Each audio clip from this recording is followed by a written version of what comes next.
Tu peux mettre un peu plus de lumière, hein? Non, c'est pas possible.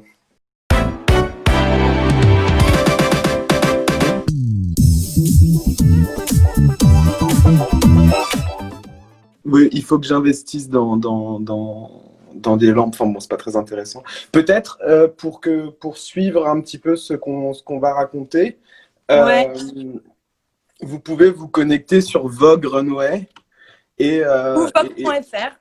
ou Vogue.fr et regarder le dernier Christian Dior Spring 2021. Alors, si vous êtes sur Vogue.fr, je vais vous dire très exactement de manière technique comment faire. Vous allez dans Défilé, créateur de A à Z. Vous écrivez Dior dans la barre de recherche. Ça va vous sortir Christian Dior. Tu cliques sur Christian Dior. Et c'est le défilé qui est tout à droite, printemps-été 2021. Vous scrollez sous le compte-rendu pour voir la mosaïque. C'est ce qui est pratique, c'est qu'il y a les numéros des looks dont nous allons parler de manière accurate, comme on dit aux States. Voilà, on va commencer. Salut Céline. Et bah bienvenue dans Sexy Débrief numéro 2. Arrête, qui pour la première fois, et pas la dernière, a un invité en la personne de Kemaïs Ben Lagdar. Voilà, tout à fait. Ce live a pour objet de décrypter le dernier défilé Dior printemps-été 2021 et d'en faire une critique, non pas bête et méchante, mais en tout cas constructive. Joli pléonasme. Voilà, voilà. Et ben Kemaïs, je te laisse te présenter pour les gens qui ne te connaissent pas. Vas-y, à part ta bouclette, à quoi tu sers, quoi, finalement? Alors, je m'appelle Kemaïs. Je suis doctorant en 4e année de thèse. Là, je rentre en 4e année. En fait, j'écris une thèse dans un partenariat entre Paris 1, donc la Sorbonne, et l'Institut français de la mode. C'est un partenariat qui s'appelle Théorie et pratique de la mode. L'IFM, pour ceux qui connaissent. L'IFM, ouais. Et j'ai commencé une thèse sur la mode orientale à la fin du 19e et au début du 20e siècle. En gros, je travaille sur l'orientalisme dans la mode au tournant du siècle, des années 1870 aux années 30. Et en gros, comment est-ce que, par exemple, l'expansion de l'empire colonial français, mais globalement européen, a pu avoir une influence sur la création haute couture de ces années. Comment est-ce que, en gros, je sais pas moi, il y a aussi toute une partie sur les musées, comment la constitution et l'institutionnalisation des collections muséales orientales a eu aussi une incidence sur la mode haute couture. Et globalement, en fait, c'est juste faire une histoire sociale, culturelle et critique du vêtement oriental à la fin du 19e et du 20e siècle. Voilà, globalement. En m'intéressant évidemment à beaucoup de questions en termes de représentation. Qu'est-ce que ça veut dire d'habiller une occidentale en arabe? Qu'est-ce que ça veut dire aussi en termes... Ou tout ce qui traite de l'Asie de manière plus large. Mais en fait, je me centre surtout sur le monde arabo-musulman. Mais tu as un regard, du coup, sur tout ce qui est importation de savoir-faire assez pointu, de manière générale. Toi, tu traites plutôt de tout ce qui va être arabo-musulman, pour la faire courte. Mais du coup, tu peux avoir la même expertise en ce qui concerne d'autres civilisations. Ah oui, d'accord. Aide-moi parce que là, on fait un lien avec le défi. Oui, bien sûr, évidemment. Voilà. Et évidemment. Super. Donc, tous les deux, Kemaïs et moi, on se connaît très bien. Hein, je pense que ça se voit. On va vous parler du dernier défilé Dior. Pourquoi? Parce que Dior, c'est un des défilés les plus importants de la semaine de la mode déjà. Donc, on ne peut pas passer à côté, je pense. Parce que en fait, Dior, c'est juste ta sœur. Jean-Michel Contrejour. C'est Jean-Michel Contrejour. Très clairement. Très clairement. Parce que Dior, c'est une marque qui a une force de frappe médiatique énorme, énorme. Donc voilà, c'est pour ça qu'on va vous en parler. Et je vais commencer par vous lire, donc c'est l'instant lecture, le communiqué de presse que j'ai reçu. Parce que c'est un des moins ratés, me dit Agnès. On va voir, ça dépend de quel point de vue on se place. Je vais commencer par vous lire le communiqué de presse. Alors attention, ça va vous donner un peu la teneur de pourquoi on trouve qu'il faut parler de cette collection. Parce que très souvent chez Dior, et là ça n'a pas loupé, quand tu reçois le CP déjà, faut que tu te poses 10 minutes dessus, que tu surlignes pour comprendre un peu de quoi il s'agit. Salut Sarah. Parce que c'est très compliqué. Attention lecture. À l'occasion du défilé prêt-à-porter printemps-été 2021, Maria Grazia Chiuri, qui est donc la DA de Dior actuelle, poursuit sa réflexion engagée sur l'origine de la mode, le sens de la coupe et de la création comme langage artistique en perpétuel mouvement. Voilà. Inspirée par le travail de Lucia Marcucci, figure emblématique de l'avant-garde italienne qui signe la scénographie du show, elle choisit l'esthétique du collage et de la poésie visuelle comme nouvel espace d'expression. Des patchworks de foulards aux motifs cachemire et floraux ponctués de fragments de dentelle habillent ainsi une série de robes et de pantalons exaltant les possibilités infinies de l'imagination. À tout moment, si vous trouvez que c'est assez bullshit, exprimez-vous. Fascinée par la puissance de la pensée incarnée par des auteurs tels que Virginia Woolf ou Suzanne Sontag, la directrice artistique des collections femmes de Dior revisite le vêtement dans son essence, de la chemise masculine au manteau épuré, célébrant les savoir-faire des cultures du monde, du Japon à l'Indonésie. Une œuvre chorale saisissante, blablabla, blablabla. Voilà. Là, je vous passe. Là, après, il parle en fait du chœur de femmes qui chantaient pendant le défilé. Mais en gros, un storytelling, j'ai envie de te dire, dense. Et super bien rodé, surtout. Tellement bullshit, Maria Grazia Chiuri quand même. On est un petit peu d'accord. Hein, mais ils sont peut-être bullshit, mais ils sont hyper bons. Ils sont en termes de com, ils balisent absolument tout et c'est difficile de les attaquer puisqu'en fait ils sourcent tout et ils sont assez bons quoi. En fait, il y a tellement de choses que c'est d'autant plus intéressant de décrypter le défilé pour voir ce qu'ils ont fait de tout ça. En termes de mode quoi finalement, parce que c'est de ça dont on parle. Donc je vous ai lu le petit CP. Moi, Kémaïs, j'avais un peu parlé du défilé Dior avec toi et j'avais trouvé ton point de vue intéressant parce que tu trouves qu'il s'agit d'un défilé problématique. J'aimerais que tu nous dises en quelques mots pourquoi tu trouves que le défilé Dior est problématique et après, je vais vous faire une analyse du défilé assez rapide avant de taper dans le dur du pourquoi est-ce problématique ou non. Donc, est-ce que tu pourrais nous dire en quoi tu trouves que c'est problématique? En gros, pour moi, de base, c'est un défilé que j'ai trouvé très, très beau. En termes de coupe, en termes de couleurs, enfin de gamme de couleurs, etc. C'était assez sympa. Le truc, moi, qui m'a fait dire que c'était un défilé qui était problématique, c'est toute la réactivation d'une certaine forme de mode orientaliste. Salut Caroline. Que j'étudie dans ma thèse et en fait qui est hyper présente dans les années 1910-1920. Pardon, je vais répéter, j'ai parlé en même temps que toi. Ce que tu trouves problématique, c'est la réactivation d'une mode orientaliste en fait qui avait un succès fou dans les années 10, dans les années 20. Je vous expliquerai pourquoi. Et surtout en fait, ce qui est problématique du coup dans cette perspective, c'est rattacher cette mode orientaliste à tout un contexte culturel de l'époque qui était globalement un contexte assez colonialiste. Et je trouve en fait que cette collection, malgré sa beauté, malgré les coupes, malgré l'utilisation de l'artisanat, d'art, etc., ça véhicule une certaine savoir-faire Dior qui est important. Exactement, ça véhicule une certaine forme en fait de néocolonialisme, je trouve, et en fait d'orientalisme globalement. Et l'orientalisme en fait, je sais pas, c'est Edouard Saïd qui nous disait que c'était un discours qui était produit sur l'Orient. et un discours qui objectifiait l'Orient, bah, j'ai trouvé que cette collection objectifiait l'Orient dans un certain sens.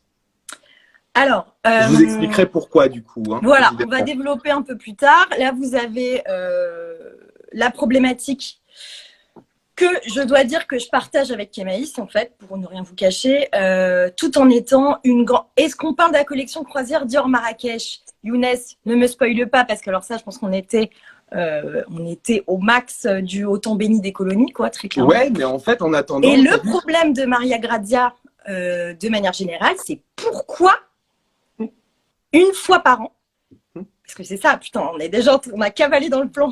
J'ai fait un plan, les gars, sur un PowerPoint sur les conseils de mon pote Nicolas, que je ne citerai pas. Mais effectivement, pourquoi elle a besoin tout le temps d'aller puiser dans des cultures extra-européennes quand elle fait de l'été? Parce que c'est toujours printemps-été ou croisière. Nous répondrons dans quelques instants. Je vais déjà vous faire une analyse très rapide du défilé pour être très professionnel. Et comme ça vous évitera d'avoir le nez trop collé à l'écran. Pour ceux qui ne sont pas encore dessus, regardez le défilé en même temps, c'est mieux sur vogue.fr. Vous allez onglet défilé, vous cherchez Christian Dior, c'est le dernier printemps-été 2021. Donc, moi, j'ai une petite méthodologie qui est toujours la même pour analyser les défilés. Donc, déjà, je vais vous parler du thème, on l'a un peu abordé, mais comme très souvent, Maria Grazia Chiuri, elle continue de travailler le thème de l'émancipation féminine à travers le vêtement. Donc, ça fait partie du postulat de ce défilé-là. De la sororité. Donc, en gros, c'est aide-moi. La sororité, c'est l'entraide entre femmes, en tout cas, la sororité, quoi. En fait, c'est un anglicisme, ce truc-là. C'est être solidaire, la solidarité entre femmes, l'entraide entre femmes, voilà, la sororité. Donc, émancipation féminine, sororité, liberté de mouvement du corps dans le vêtement, adapter la ligne Dior dans le respect de l'héritage de la Maison d'Or à notre temps, à notre époque. Tout ça, c'est le thème global de ce défilé-là. Sachant que là, ça me ramène un peu au communiqué de presse. Elle convoque beaucoup d'icônes du féminisme, que ce soit Susan Sontag ou Virginia Woolf, dans ce défilé-là. Moi, je vous cache pas que ils ont réussi à expliquer, à rattacher ça au fait que les nanas dans le défilé portent beaucoup de grandes chemises. C'est vrai que toute l'imagerie qu'on a de Suzanne Sontag, elle est souvent en chemise de travail. Et Virginia Woolf, bon, en plus on n'est pas du tout dans la même époque, mais peut-être éventuellement par rapport à sa nouvelle qui s'appelait Une chambre à soi, un esprit cosy de manière générale. Et dans les coiffures, les gonzesses ont des bandeaux. Et ce serait un clin d'œil à Simone de Beauvoir. Mais franchement, tout ça est extrêmement tiré par les cheveux. Moi, je trouve que c'était assez fancy, un peu comme on peut faire du greenwashing en ce moment, de faire du feminist washing dans cette histoire-là. Parce qu'en fait, dans les faits, quand tu regardes le show, ça transpire pas la sororité. Enfin, c'est très beau, mais je vois pas bien le rapport et je vois pas bien où sont les icônes féministes qu'elle a convoquées. Tout comme l'artiste italienne qui s'est occupée de la scénographie, qui est une figure de l'avant-garde italienne 70, très féministe, très libertaire, qui est une gonzesse qui faisait beaucoup de collages. C'est ce qu'elle a fait dans une espèce de réplique d'église façon vitraux. Pareil dans le show, je vois pas très bien où ça revient, mis à part qu'ils ont utilisé pas mal la technique du patchwork. Un patchwork étant quelque part un tissage, un collage cousu. Voilà, mais c'est over tiré par les cheveux pour pas grand chose, quoi. Et je trouve qu'à vouloir trop rajouter dans le storytelling, on perd quelque part un peu le message. Kémaïs, tu m'arrêtes aussi, tu trouves que je dis de la merde. Je t'écoute, je trouve ça, je bois tes paroles. Ok, d'accord, sinon je vous en ai parlé. Bon, en gros, proposition de mode, le vestiaire, on a beaucoup de grandes chemises blanches, beaucoup de tuniques sur des pantalons amples, beaucoup de manteaux façon peignoir, beaucoup de variations sur la veste kimono. On a quelques ensembles short crop top, du poncho, des robes du soir en mousseline de soie, genre hyper légère. Voilà, Genre grosso type modo. peplos. Grosso Porté, modo, c'est ce que vous trouvez en termes de fringas. Pour la gamme, alors la gamme, c'est la palette de couleurs qui est utilisée. On est dans des couleurs très chaudes, quasiment des couleurs naturelles. On a du crème, on a de l'ocre, de la framboise, du chlorophylle, du kaki, T'es donné, du hein. bleu-gris ardoise. Qu'est-ce qu'il dit? Non, rien. Voilà. Je me moque de toi, oui. Non, mais tu vas bien te calmer en fait. Attends, parce que les gens vont voir mon vrai visage, là, j'essaye de, tu vois, d'être... Enfouis la diva de l'Orient qui est en toi. Vas-y, continue. Putain, j'ai fait un PowerPoint, Habiba, quoi. S'il te plaît, j'ai fait un PowerPoint. Et genre, PowerPoint, je joue même plus. J'ai téléchargé OpenOffice, j'ai pas compris comment ça marchait. J'ai passé 15 coups de fil. Enfin, le futur, quoi, c'est compliqué. Allez, continuons. Bref, les motifs. On est, je reprends le wording de la marque, dans des motifs qui rappellent la coolness. Alors, la coolness pour Dior, qu'est-ce que c'est être cool? Eh bien, des motifs cachemire, des motifs tie and dye, des motifs floraux, des rayures. Je sens que Kemaïs tire un peu la gueule parce que, en gros, tout ce qui est coolness, c'est légèrement rabzouze sur les bords en termes d'imprimé. Voilà, manque plus qu'un petit tapis volant et je pense qu'on est au top du coup là. Moi, quand tu dis attends, non, bon, je vais rester comme ça, puis c'est très bien. Enfin, je serai Jean-Michel contre Jean. Ma petite sœur m'a tué, mais bon, c'est pas grave. Moi, je suis Jean-Michel trop dedans, quoi. En fait, c'est ça, si tu veux, on devrait genre un peu balancer. Moi, je suis trop proche. Moi, je peux pas reculer en fait. Bref, voilà, c'est pour les motifs. Enfin, les formes. Donc, l'idée principale, c'est le confort. Donc, tout est très souple, tout est très fluide. Les épaules sont rondes. Les tailles sont très marquées, comme toujours chez Dior. Mais là, ils ont marqué les tailles plutôt dans la douceur. Donc, soit avec des smocks pour remplacer les coutures. Les smocks, je ne sais pas si vous voyez, c'est une espèce de grillage élastiqué. Comme il y avait beaucoup dans les années 70-80. Voilà. Donc les tailles sont marquées, mais dans la douceur. Il y a des smocks et il y a des espèces de grandes ceintures très longues, très fines, tressées. Les Arabes sont cool, tout à fait ça. On ne le dit pas assez. Il y a une poignée de looks très cool, mais la plupart sont très longs, arrivent jusqu'au pied. On retrouve la ligne Corolle inventée, enfin en tout cas pas inventée parce qu'elle était un peu reprise du XVIIIe siècle. Hein. Hashtag culture générale. La ligne Corolle du New Look de Dior. Ou autrement appelée ligne sablier. Si vous avez les yeux sur le défilé pendant que je parle, c'est tout ce qui est vraiment en sablier, avec veste et jupe. Donc 37, 38, 48, 52, 64, 66. Tout ça, c'est les numéros des looks dont je parle.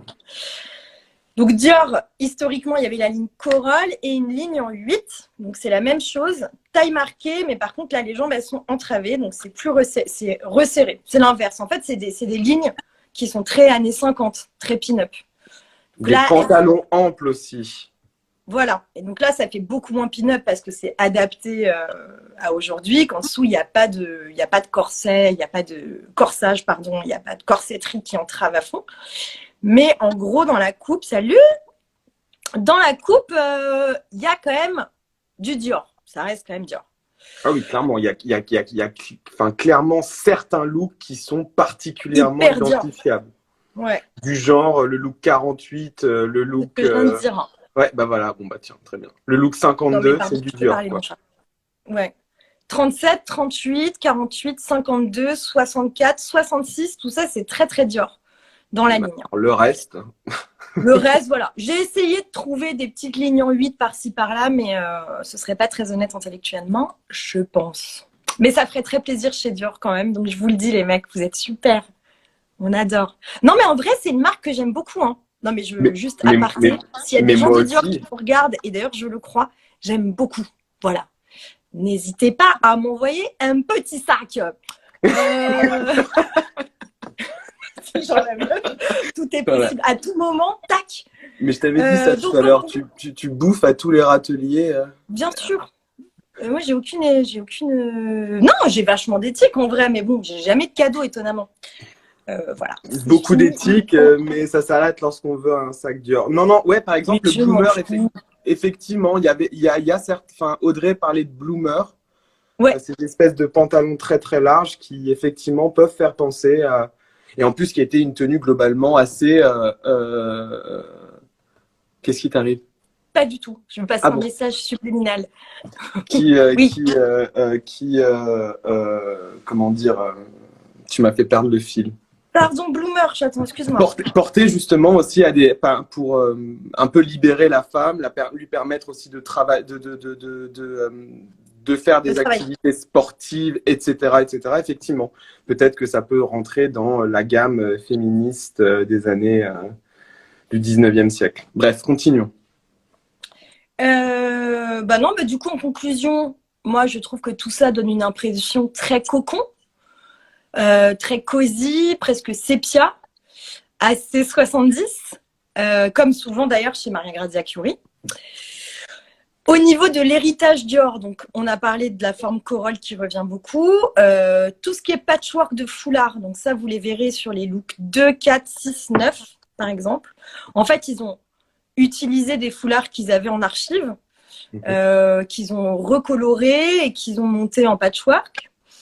Pareil avec le travail de la dentelle qui est aussi issu des archives à la base et qu'ils ont retravaillé sur les looks 62-63, par exemple, vous le voyez bien, en applique ou en incrustation et façon patchwork aussi. Et puis, héritage toujours, tout le travail de la broderie qui a été fait de manière très artisanale avec des petits tambours à la mano et tout ça. Il y a un autre truc aussi. Dans leur storytelling, ils nous parlent d'un manteau des années 50, 59. Puis qu'ils ont refait en Mica. Ouais, du temps de Saint-Laurent, en fait. Donc, un manteau extrêmement large qui est donc la technique de ce manteau. Je vais vous dire quel look c'est. Ouais. Le tissage, en fait. Les looks, c'est 76, 81 et il me semble 78 pour le pantalon. Donc en fait, c'est un chiné. 80, c'est le manteau sur le... Attends, je te dis n'importe quoi. Oui, c'est ça. Look 80, le manteau. Look 80. Ouais, c'est normalement, ça. Ouais, c'est ça. 80-81. Parce qu'en fait, si vous voulez, le principe du chiné, c'est une technique d'impression. Ils ont retrouvé ce manteau et ils ont voulu refaire en quelque sorte le motif en l'hybridant de façon exotique. Donc ça encore c'est un peu problématique, mais bon, globalement, ils l'ont complètement retravaillé. Ils l'ont dessiné. Vous pouvez même aller sur leur site, enfin sur leur compte Insta. Il y a des vidéos où on voit les dessinateurs réaliser un nouveau dessin à partir des archives. Et donc, ça donne plusieurs motifs qui vont être ensuite accolés à des robes, à des manteaux, à des pantalons aussi pour le look 78. Et puis voilà, globalement. D'ailleurs, un tissu qu'ils ont appelé Oasis. Très bien. Voyage, quoi, quelque part. Donc, pour décrypter un défilé, ce dont je vous parlais dans le premier Sexy Débrief qui a eu lieu la semaine dernière et qui est toujours visible sur mon feed et sur IGTV, c'est qu'il faut se concentrer sur le premier look. Parce que le premier look, il est toujours hyper important. C'est un choix qui est toujours assez compliqué au studio. Donc, on va regarder ensemble le premier look du défilé Dior. Kémaïs, t'es dessus? Yes. Qui est... attendez, je vais vous le montrer comme ça. Ouais, montre-le si tu peux. Super. Tadadam. Parfait. Tu es parfait. Donc, on est sur une brassière et une espèce de culotte haute. Avec un manteau style peignoir, un peu, quoi. Des claquettes romaines. Un petit sac. Voilà, donc ça nous plonge tout de suite dans l'été, très concrètement. Voilà. Sachant que toi et moi, ne nous trimballons pas Porte de la Chapelle comme ça, même au mois d'août. Mais bon, ouvrons un peu nos chakras. Disons que c'est une tenue summer pour boire son cocktail au bord de la plage une fois qu'on pourra voyager. Et c'est surtout que Euh, même j'ai l'impression que même la coiffure est imaginée genre sortie d'eau de mer, quoi. ouais, Je suis c'est encore ça. un petit Les peu. Français, on dirait un peu moi quand je me foire pas, c'est-à-dire rarement. Voilà. Bon, au-delà du look qui est, ma foi, vu et revu, ce qui est intéressant, c'est les techniques de tissage qui sont employées sur ce look, que ce soit sur le manteau comme sur le deux pièces qui est en dessous. Je pense pas qu'on soit sur du maillot, hein, ça ressemble fortement à de la maille. Ouais, ouais, Euh, ouais, t'es d'accord? ouais, ouais. C'est un tricot, ça, hein. C'est un tricot. Tout à fait. Ok, Maïs, tu veux commencer? Ouais, qu'est-ce qu'on peut dire? On peut commencer déjà par une déclaration de Maria Grazia. Elle Mhm. nous dit, alors, elle nous dit en gros qu'elle essaye d'inventer. Tu peux nous montrer, mais tu peux le remontrer, peut-être qu'Emaïs Malika, elle voudrait qu'on le re-regarde. Hop, Salut Julia. on est bon? Voilà, le premier. Sinon, Malika, va sur Vogue.fr ou Vogue.com et regarde dans les défilés, tu vas le trouver. C'est Dior Spring Summer 21. Là, on est sur le premier look. Alors, sur l'idée, qu'est-ce qu'on peut dire? Je vois rien, désolée. Hop. Tu vois, c'est bon là, tu vois? Ouais, ouais, non, mais moi, je l'ai en face de moi. Je viens de mettre mes lunettes, c'est tout. Tu peux Ok. zoomer un peu éventuellement ou pas? Bah, je C'est peux. une couche. C'est une couche, clairement, ouais. Bon, on va décrire un peu parce que sinon, on En va gros, avoir ce qui se passe trop de temps. on a un concentré de tout ce qu'on va voir dans le défilé. C'est-à-dire qu'on va Exactement. voir euh, des, euh, des grands manteaux, des manteaux qui ressemblent globalement à des caftans, Mm. à des choses très orientales, ouais, ou autrement aussi à une espèce d'hybridation entre un caftan et un kimono, du moins un manteau qui ne tire pas ses sources, disons, d'un paysage occidental. Ensuite, Mhm. on va voir aussi beaucoup de motifs, parce que du coup, on voit un premier motif, un deuxième motif, un troisième motif, un quatrième motif, un cinquième motif. Donc, c'est-à-dire qu'on a clairement une affirmation de patchwork, d'ailleurs qu'on retrouve dans toute la collection. Et Exactement. surtout, on a un motif qu'on voit particulièrement et qui me fait un peu hérisser le poil, c'est le motif cachemire, Celui qui est sur la culotte, les gars. la palmette cachemire, Voilà. Autrement appelé le Bayless. Je sais pas, le j'ai vu un mot. paisley, le Ouais, d'accord. paisley, le motif Le paisley. Basley. Et en Mm. fait, du coup, lorsque je vois cette collection et lorsque j'entends Maria Grazia nous dire que elle a été à rebours du style Dior parce qu'elle voulait inventer l'idée d'une garde-robe beaucoup plus intime, beaucoup plus confortable, qui soit dans quelque chose de l'ordre de on a vécu des périodes hyper compliquées, il faut que notre vêtement nous réconforte. Et lorsqu'elle nous dit ça et que en même temps elle invoque en gros tous les symboles stylistiques d'un Orient un peu fantasmé et que du coup elle fait une association entre le confort et l'Orient, et ben ça en fait c'est un discours qu'on retrouve de manière très récurrente au cours des années 10, à la fin des années 1890 aussi, dans les années 20. Et c'est un discours en fait qui est basé sur l'orientalisme, sur une mode orientale qui est jugée du coup beaucoup plus confortable qu'une mode occidentale. C'est quelque chose qui va permettre de libérer dans une certaine mesure le corps du carcan du corset, etc.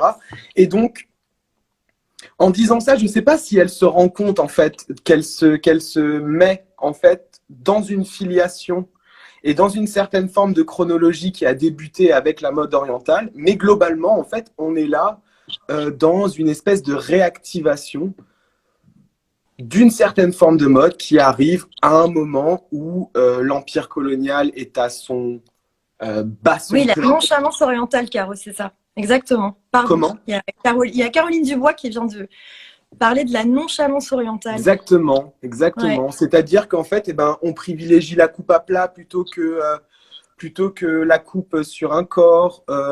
on essaye de s'éloigner du corps le plus possible, le côté confortable. Et surtout, en plus, ce qui est intéressant, c'est que… Ah, quand tu parles de coupe à plat, c'est exactement ce dont ils parlent, eux, qu'ils ont travaillé que sur de la coupe à plat pour toute la collection.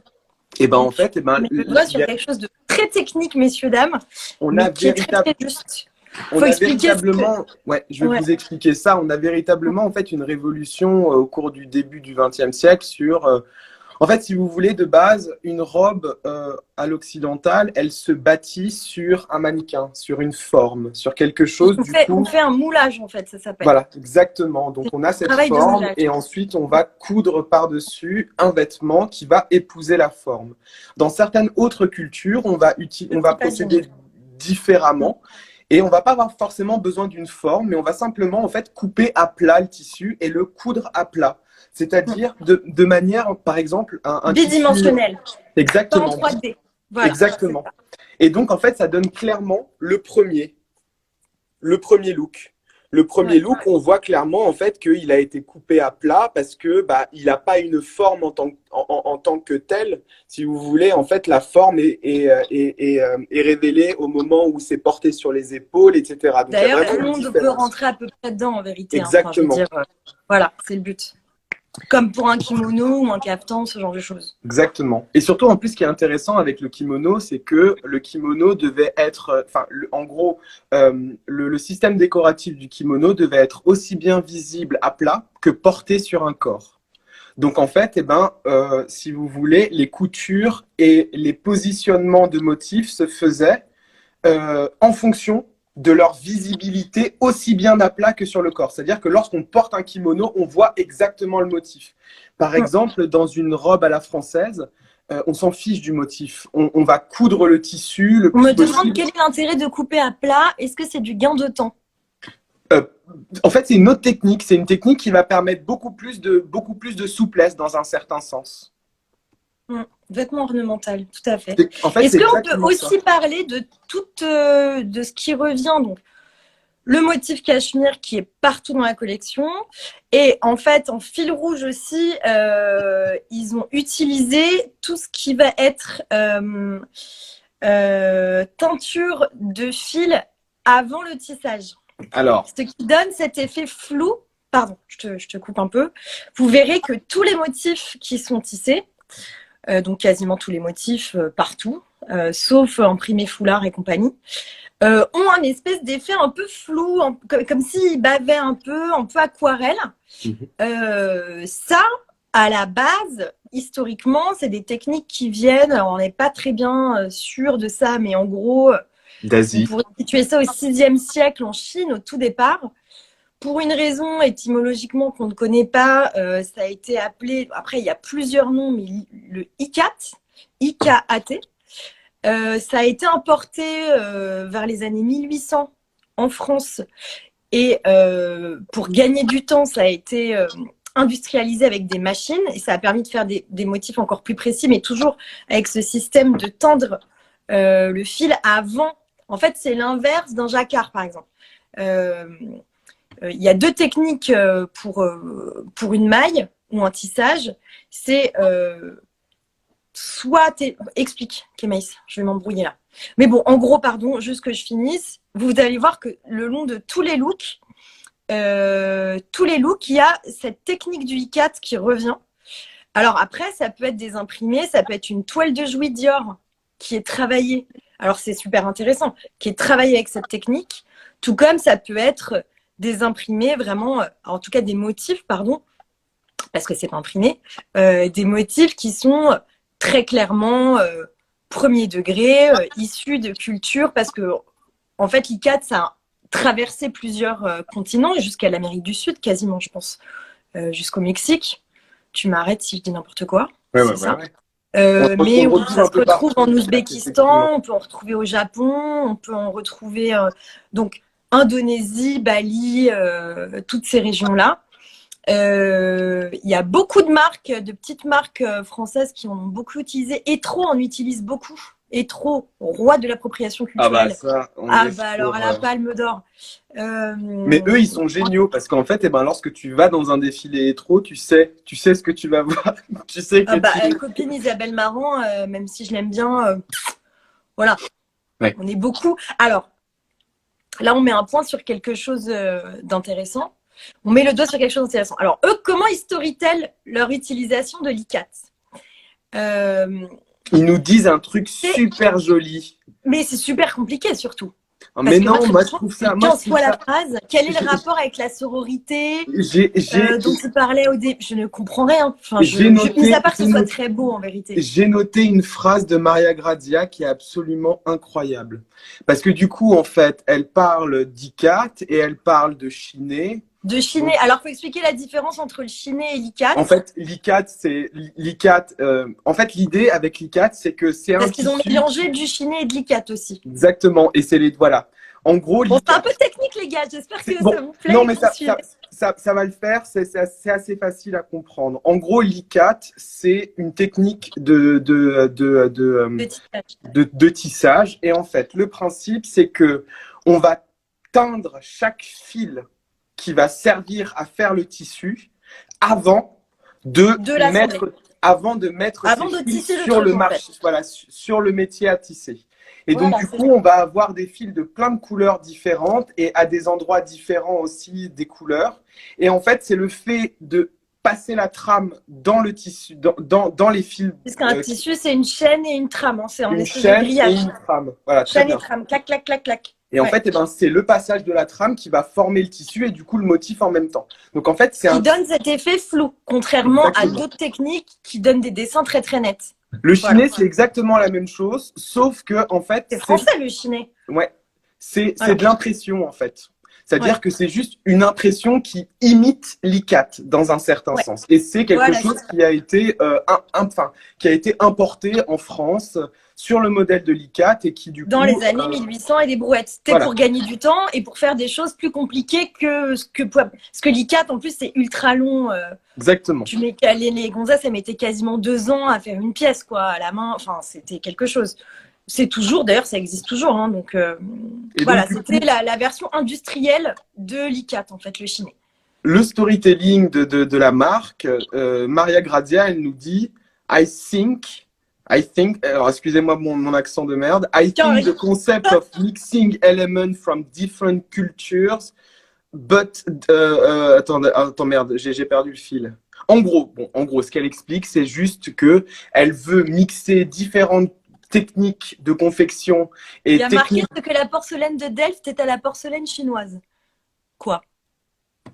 Mais ça, c'est ma copine Alice. Coucou Alice. Moi, je vois pas bien les commentaires. Je suis désolée les gars, parce qu'en fait, comme l'écran il est divisé en deux, je les vois pas bien. Mais je suis là. Je vois qu'on a des questions. C'est quoi un cafetan? On est d'accord, Emily in Paris, elle s'habille avec des rideaux. Nous demande Edmond. Bah, un cafetan, c'est… pardon, je fais un petit aparté du coup, vu qu'on a eu des questions. Tu sais, tu le vois le champ question, toi, Kémaïs? Il y a un point d'interrogation. En gros, l'idée… En fait, on se perd un petit peu, là, j'ai l'impression, non? Ouais, on se perd. Vas-y, c'est moi. Je vais mettre ça comme ça. Merde. On te voit comme ça, en fait. Bon, c'est pas grave. Enfin, le temps, simplement… voilà. Bon. Allez. Qu'est-ce que je veux dire? Je vais juste revenir en fait sur le côté hyper problématique de cette collection. Pour moi, c'est la saturation de motifs orientaux, la saturation de tissus orientaux dans une collection qui est en fait, qui est issue de la plus grande maison de haute couture française et la représentante de la mode à la française dans un certain sens. Et moi, je me pose toujours la question, qu'est-ce qui se passe lorsque Dior décide de s'intéresser à d'autres cultures? Pourquoi est-ce qu'elle décide de s'intéresser à d'autres cultures? C'est bizarre quand même. Et surtout, en plus, il nous dit, c'est pour inventer un vestiaire confortable. Universel. Et un vestiaire universel, oui, qui soit complètement à l'intersection de plein de cultures différentes. Et globalement, bon, ok, soit. moi, ce que je retiens surtout, c'est que globalement, la mode orientale, à la fin du 19e siècle, c'était une mode qui était jugée impudique et c'était une mode qui était réservée à l'intérieur. On ne pouvait pas sortir dans la rue avec un kimono. On n'avait pas le droit de sortir dans la rue avec un sarouel. On n'avait pas le droit de sortir dans la rue avec un caftan. C'était des vêtements qui étaient luxueux, mais qui étaient uniquement réservés à l'intimité, au côté confortable de l'intimité et au côté luxueux de l'intime. Lorsque Maria Grazia, elle nous dit « j'ai inventé, je redéfinis la garde-robe confortable, la garde-robe de l'intime ». C'est vrai. Je ne sais pas Comment qui dit ça, mais je valide. Qu'est-ce Ça qu'il y a prouve juste qu'ils sont perdus, nous dit-on en commentaire. Et donc, en fait, eh ben, lorsqu'on associe tout de suite le côté confortable au côté oriental, eh ben, dans un certain sens, on se met complètement dans la vision qu'on avait de la mode orientaliste. Mais moi, j'irais même plus loin qu'au côté oriental. Pardon, je te coupe parce que j'ai trouvé beaucoup d'éléments de communication publics, en anglais notamment sur leur Instagram, dans lequel ils utilisent le terme exotique. Oui. Pour qualifier, salut Joanne, ils utilisent beaucoup le terme exotique pour qualifier les imprimés de cette collection, en tout cas les motifs. Là, j'avais trouvé un truc sur Insta qui disait que, en gros, its collection reinvented by Maria Grazia Chiuri is a lushly exotic form. In a lushly exotic form. Genre, en quoi? Et là, ça pose... En fait, c'est un peu les poupées russes, finalement, le truc. C'est qu'il y a très clairement une appropriation culturelle au sens premier du terme dans l'utilisation de ces techniques-là. Et en plus, tu as le label exotique par-dessus, qui en fait est une invitation au voyage, au rêve implicitement, puisque l'exotisme, en fait, c'est une gageure, ça n'existe pas. Enfin, je veux dire, donc, c'est hyper occidentalocentré dans une communication internationale sur Instagram en anglais, donc que la terre entière va recevoir, de qualifier cet artisanat-là d'exotique. C'est quand même terrible, parce que finalement, un Ouzbek, Paris, trouve ça hyper exotique, pardon. Enfin, je veux dire, et c'est normal, et un Balinais, il va trouver Londres complètement, waouh, troisième dimension. Je dis n'importe quoi, mais je veux dire, mais si, c'est ça, c'est exactement ça. Pour qui? Je veux dire, c'est ultra relatif de dire ça. Et en fait, ce terme d'exotique, il pose question parce qu'il a quelque chose de sous des dehors bienveillants, d'ultra paternaliste, et on retombe dans le problématique. C'est-à-dire que en plus, j'ai vu aussi dans les éléments de communication qui disent beaucoup qu'ils ont travaillé avec des artisans locaux et qui sont super. Mais moi, ma question, c'est pourquoi à chaque fois qu'ils font une fois sur deux, une de leurs collections, été ou croisière sur deux, avec Maria Grazia en tout cas, empruntent les codes des pays du Sud de manière générale. Au global, que ce soit des pays arabo-musulmans, que ce soit des pays asiatiques, peu importe lesquels, enfin je veux dire du Sud, pas forcément géographique, hein, je veux dire pays du Sud, on s'est compris, économiquement parlant. Et en fait, on pourrait se dire c'est pas nouveau, Galliano faisait la même chose, mais là on a un peu changé d'époque à ce niveau-là, déjà. Donc, je pense que c'est pour ça, tu parlais qu'ils étaient très forts en communication, qu'ils se bordent avant éviter de se faire rentrer dedans. Et dans ce cas-là, pourquoi, si tu te doutes 2 minutes, parce qu'ils ont des tonnes de conseillers en communication pour ce genre de trucs, etc., si tu te dis que peut-être tu vas te faire critiquer là-dessus, putain, t'es Dior, quoi. T'as pas d'autres idées qu'un été sur deux, un coup c'est Bali, le coup d'après c'est Marrakech, le coup d'après, je sais pas, ça peut être de l'artisanat des pays subsahariens, j'en sais rien, enfin je veux dire, t'es Dior quoi, enfin je veux dire, il y a à tout moment, fais-nous rêver avec, fais-nous rêver, inventer des trucs, putain. Inventer dans les formes, elle est cohérente, Maria Grazia. Elle fait une proposition que moi j'aime bien. En plus, après c'est très beau. Je suis pas en train de dire que c'est pas beau. Moi, je trouve ça vachement beau. Oui, Audrey me dit l'été, le climat. Bah ouais, parce que l'été, il fait chaud. Du coup, on est là, wawa, blasio, c'est parti. On veut fumer une chicha. Enfin, c'est con, parce qu'en fait, ça fait appel à des espèces d'instincts complètement débiles l'été, il fait chaud, on est dans des pays tropicaux, donc on s'habille comme le mec du coin, parce qu'on est très, très, très cool et très ouvert d'esprit et très de gauche. Mais en vérité, quelle image ça donne de cet artisanat-là, quoi. En plus, quelle place, eux, ça leur donne s'ils veulent eux-mêmes proposer leur propre Fashion Week ou en tout cas montrer des choses qu'ils savent faire, si Dior se l'est déjà approprié avec 1 milliard de dollars de budget avant. Et puis, ça reste quand même une vision hyper premier degré du savoir-faire de ces pays-là, parce que c'est pas parce que t'es montrer le indien que tu vas dialogue faire des culturel. au kilomètre. On veut montrer le dialogue culturel, on veut montrer que le textile, c'est l'histoire de l'humanité. Non, en fait, t'as pas envie de ça. T'as envie de vendre ta collection et de bien la vendre. C'est surtout ça, en fait, l'idée. Moi, je trouve qu'il y a un discours qui ne s'exprime pas dans un premier temps. En fait, ce qu'on comprend avec, par exemple, le motif Paisley, enfin, la fleur de beauté, le motif Le motif cachemire à l'imprimer cachemire. ou l'ikat et tout ça, c'est que ça a un pouvoir décoratif qui Oui, est hyper ornemental. important. Et c'est encore l'idée que l'Orient est globalement une espèce de réservoir d'inspiration et pour la création occidentale. Et donc, du coup, piocher un petit peu là-dedans, aller regarder du côté de l'Asie, aller regarder du côté du Japon, de l'Indonésie, aller regarder aussi du côté de la civilisation indo-persane avec le motif Paisley et nous faire une collection. Et surtout, quel est le rapport avec tout le wawa féministe? J'ai pas compris, Oui, moi. c'est ça. Parce qu'en fait, Oui. tout le communiqué de presse, c'est il nous parle de Suzanne Sontag, de Virginia Woolf. Alors, c'est quand même des figures de femmes, qui sont devenues ultra mainstream ces quelques dernières années. Il y a beaucoup de gens qui se revendiquent de ces nanas-là et très peu qui les ont lues.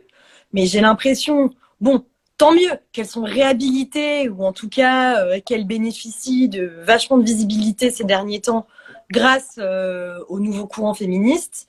Fine. Mais par exemple, moi, je ne comprends pas pourquoi la moitié du communiqué de presse, il parle de ça.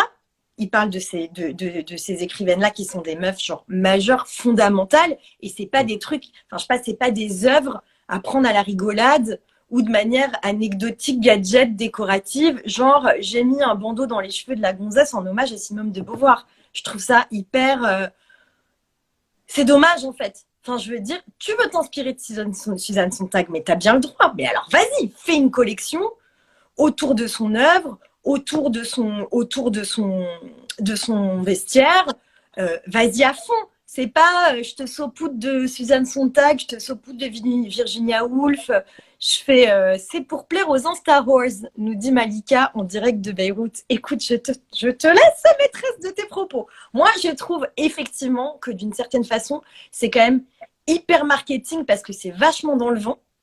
Je ne doute pas après de l'ambition féministe de Maria Grazia, qui d'ailleurs, moi je l'admire pour être quand même la première femme à la DA d'une maison comme Dior, c'est pas rien. Donc ça là-dessus, et je trouve ça super qu'elle en profite pour justement avoir ce fil rouge dans toutes ses collections. Mais en fait, tu te dis, ouais, mais dommage. Ouais, parce que tu as voulu t'inspirer de ces gonzesses-là, donc super, trop bonne idée. L'artiste italienne que, bon, clairement, je connaissais pas et je pense que peu de gens en France la connaissaient, elle doit être très célèbre en Italie. Pareil, c'est une nana de l'avant-garde, hyper libertaire, hyper beau le set qu'elles ont fait autour, c'était canon, le cœur de femme et tout machin. Mais quel est the fucking point avec les gonzesses que tu vois en mode tapis volant qui défilent? Je n'ai pas compris. J'ai pas compris. Alors peut-être, comme il y a une chambre à soie de Virginia Woolf et que tout ça est très cosy et fait très vêtement d'intérieur pour l'extérieur, qu'il y avait dans l'air quelque chose de cet ordre. Voilà, genre si vraiment on veut faire rentrer des ronds dans des carrés et couper le cheveu en quatre. Mais en fait, à vouloir trop en mettre dans l'histoire, finalement, on perd complètement le lien avec avec le défilé. Moi, c'est ça qui m'a dérangée parce que moi, j'aime comprendre ce que je vois. Si j'avais pas eu le communiqué de presse et si j'avais pas lu On a tout une le question. storytelling autour de ça, j'aurais jamais fait le lien avec la sororité et l'émancipation des femmes. Hein. Moi, je vois juste des Dana, meufs qui portent des cafetans en niqab. Dana, on a une C'est moi. question. C'est pas un peu normal de s'inspirer d'ailleurs? Ok, là c'est too much, mais alors on jette Saint-Laurent, Dries Van Noten? Bah, en fait, moi je répondrais à cette question en disant que Saint-Laurent, bah, s'il faisait sa haute couture en 2020, bah, il aurait été Oui, aussi mais là, tu taclé. peux pas dire ça. Ouais, mais là, tu peux pas Saint-Laurent, regarder ça avec les yeux d'aujourd'hui. Saint-Laurent est particulièrement problématique à plein Ah, d'égards. on va s'engueuler. Et le problème, en fait, c'est que je le connais bien, Saint-Laurent, puisque j'ai écrit 2 mémoires sur lui. Moi Euh, aussi, je le connais bien parce que c'est mon ami et, imaginaire. et, Je et, bien euh, tranquille. et, euh, et- et un mémoire précisément sur sa collection la plus orientaliste, la plus exotique, opéra ballet russe, Ouais. 76. C'est exactement Mhm. ça, en fait. Enfin, Saint-Laurent, Dries Van Noten, il le fait de façon tellement plus artistique, tellement plus intéressante en termes de En fait, là, recherche le de problème, motifs, si je de peux me permettre, c'est couleurs. que c'est hyper premier degré et que du coup, Oui, on est clairement dans du premier degré, mais au c'est même hyper titre, premier degré, quoi. bah, c'est dire, oh, allez, on va vous. Et en fait, c'est pas une. Moi, ce que je veux, enfin, ce que j'aimerais vous faire comprendre, c'est que c'est pas du tout une nouvelle garde-robe féminine confortable. C'est une garde-robe qui existe. C'est une garde-robe qui existe depuis la fin du 19e siècle. C'est une garde-robe qui a été à chaque fois réutilisée par les couturiers. Par exemple, le motif cachemire. Euh, mais c'est un truc, déjà, ça s'appelle en fait, pour vous faire un peu la petite histoire du motif cachemire, c'est assez intéressant de le retrouver dans une collection Dior, parce que globalement, c'est un motif qui s'appelle fleur de beauté. C'est un motif qui est indo-persan, on ne sait pas tellement d'où ça vient, mais on sait que ça vient de cette région et de cette civilisation. C'est un motif qui était présent sur des châles cachemire qui étaient importés à la cour impériale au début du XVIIIe siècle. Et c'était une très grande mode et surtout un très grand luxe d'avoir ces châles cachemire. Et globalement, bon, ce faisant, il va avoir une industrialisation de ce châle cachemire. Il va avoir beaucoup d'industries qui vont s'ouvrir du côté de Lyon, du côté de Paisley, en Écosse, dans la ville de Paisley. C'est pour ça que le motif fleur de beauté, ça devient le motif Paisley et que maintenant en Occident, on parle de Paisley. Donc déjà, ça, c'est une première réappropriation. Ensuite, on a tous les couturiers qui vont se dire chic, mais c'est hyper cool. Paul Poiret, Mariano Fortuny, Jeanne Lanvin, Jeanne Paquin, etc., etc. Ça, c'est tout mon corpus de thèse qui vous disent chic. Et si on utilisait les châles cachemire pour faire des vêtements? Et là, on voit du début du XXe siècle jusqu'aux années 30, toute une série de vêtements, de garde-robe qui sont taillés dans des châles cachemire. Même avant. Et en fait, lorsque Maria Grazia fait ça, donc fait son premier look avec sa culotte haute impression cachemire, elle s'installe complètement dans cette chronologie. Je ne sais pas si elle le fait à dessein, mais en attendant, Non, puis surtout, ça n'a rien de rien révolutionnaire ou de d'innovant. transgressif, en fait. C'est Parce qu'en fait, absolument rien d'innovant. Attends, j'ai quand même la fin. J'ai une deuxième partie de communiqué de presse qui est quand même. Moi, j'étais là. Alors, soit je comprends rien, peut-être que je comprends rien, après, c'est possible. Hein. Mais voilà. C'est à cette tâche de remise en question que s'est attelée Maria Grazia Chiuri qui évoquait dans les notes du défilé le radicalisme subversif des origines de la silhouette Dior, révolutionnaire en son temps, qu'elle transforme pour mieux respecter son héritage. Celui d'une mode qui, envers et contre tout, s'adapte à son époque. La transformer encore, c'est ainsi lui rendre hommage. Donc en fait, grosso modo, il nous reste 1 minute 54, Habiba, avant que ça coupe. Elle se proclame de l'héritage de Dior dans ce qu'il a de subversif et de radical en utilisant du vu et revu et piqué allègrement à des cultures qui n'ont pas les moyens économiques de répondre ou de se défendre. Voilà, c'est ça le petit souci. T'as quelque chose à dire? Il reste 1 minute 28, 27. On n'aura pas fait le tour, mais... Une collection en termes de coupe qui est intéressante, mais une collection en termes de décor qui problématise encore la question de l'exotisme, de la vision ethnocentrique, européenne de la mode, de la mode et du costume traditionnel, cette espèce de sursaturation de motifs qui sont, franchement, on n'en a pas besoin. Non, mais surtout qu'on peut trouver autre chose.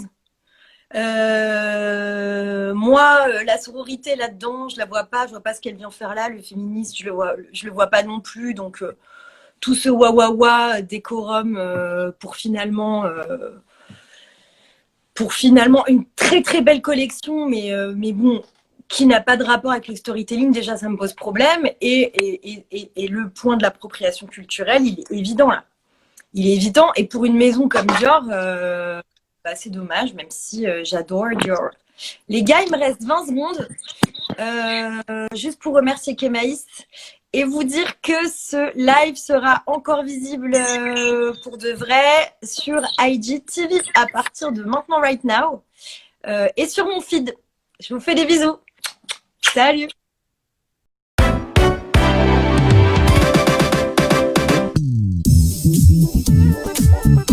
Thank you.